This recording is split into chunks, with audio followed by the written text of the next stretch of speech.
Hey there, moviegoers. This is Alex again with another edition of Talkies. I hope everyone had a great holiday. I know I did. Guess what Alex got for Christmas? Oh yeah, green screen. Be jealous. Talkies is going to start looking a little different from now on. It's better. Anyway, on to business. This week I would like to talk to you guys about Gulliver's Travels. Gulliver's Travels is the new adventure comedy rated PG-13, directed by Rob Letterman and starring Jack Black, Jason Segel, Emily Blunt, and Chris O'Dowd. Gulliver's Travels is actually a loose adaptation of the novel of the same name that was written way back in 1726. The story has withstood the test of time, but every now and then needs a little bit of a reboot. First off is the one and only Jack Black. Now, I'm a big Jack Black fan. I think he can make anything funny while still putting on a really great performance. He has an excellent sense of humor, and I think was a really great choice for the role of Gulliver. This version of Gulliver is a writer, down on his luck, working in the mailroom, just waiting for his big break. His big break comes in the form of a travel article about the Bermuda Triangle. And what happens when Gulliver enters the fabled triangle? He's transported to a world of tiny people who make up a tiny civilization called Lilliput. And yeah, suddenly he's the big shot.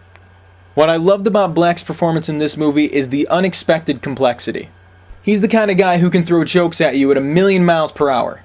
But once you calm down and you really look at him, there's so much honesty in his face and in his performance.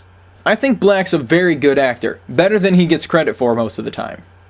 Next is one of my personal heroes, Jason Segel. Segel is an excellent writer, actor, musician, and in Gulliver's Travels plays Horatio, who is the romantic lead of sorts. Horatio is one of the Lilliputians, who's been hung up on the princess for some time, and is just waiting for the perfect chance to woo her. Now, I'm a sucker for dialects if they're done well. The Lilliputian accent that they chose for this movie wasn't really a pre-existing accent. It was kind of a bunch of different European accents thrown together. I thought Segel carried the accent very well.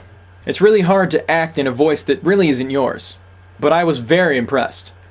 What I liked about his character is he wasn't your traditional kind of romantic lead, but somehow the Prince Charming type of character seemed to fit him pretty well. Next is the gorgeous and talented Emily Blunt. Blunt plays the Lilliputian princess. I thought her performance was really cool, because in the beginning she played it like it was a very serious role. But as Gulliver's influence starts to take over Lilliput, she kind of loosened up and turned out to be really hilarious. I love how she balanced the princess role with her comedic timing. She was a lot funnier than I expected her to be. And yes, she's nice to look at too. Lastly, it is my pleasure to talk to you about Chris O'Dowd. This guy came out of nowhere. Easily the funniest part of the movie, for me at least. He plays a Lilliputian general who is betrothed to the princess. He's extremely arrogant, full of himself, very melodramatic, but he had the funniest bits in the whole movie.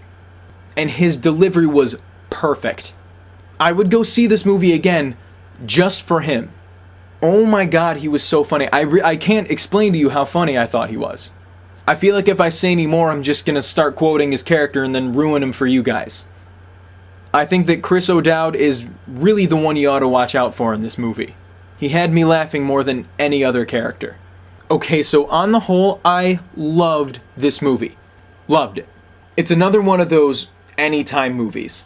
It didn't drag, it wasn't too long, it was family friendly, and it was just a cool adventure, on top of being really funny. Like, laugh out loud funny. I was literally in tears at how funny some of the scenes were. Not only that, but the world they created was really cool. The Lilliputian culture was very rich, and it had its own kind of style and its own kind of architecture. It's a place I want to visit, but sadly never will. The visual and the special effects they used, although they were most of the time pretty subtle, were really, really cool. There was no break in flow when huge Jack Black was talking to 3-inch Jason Segel. That aspect of it I thought they did very, very well. So I gotta say, Gulliver's Travels is kind of hovering on the edge of 9 and 10. But I think I'm gonna give it the benefit of the doubt and give Gulliver's Travels a 10 out of 10. I like to stay positive. This is a movie I would go to with 1 or 2 friends, or a bunch of friends, or kids, or grandparents, or anyone. I think there's something for everyone in this feel-good, laugh-out-loud adventure fantasy comedy. And yes, it does have all of those things. Only like turned up to 11.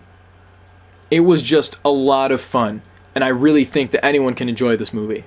So that is it for this week's edition of Talkies. Signing off for FingerLakes1.com, my name is Alex Sinacropi, and what I really want to do is direct.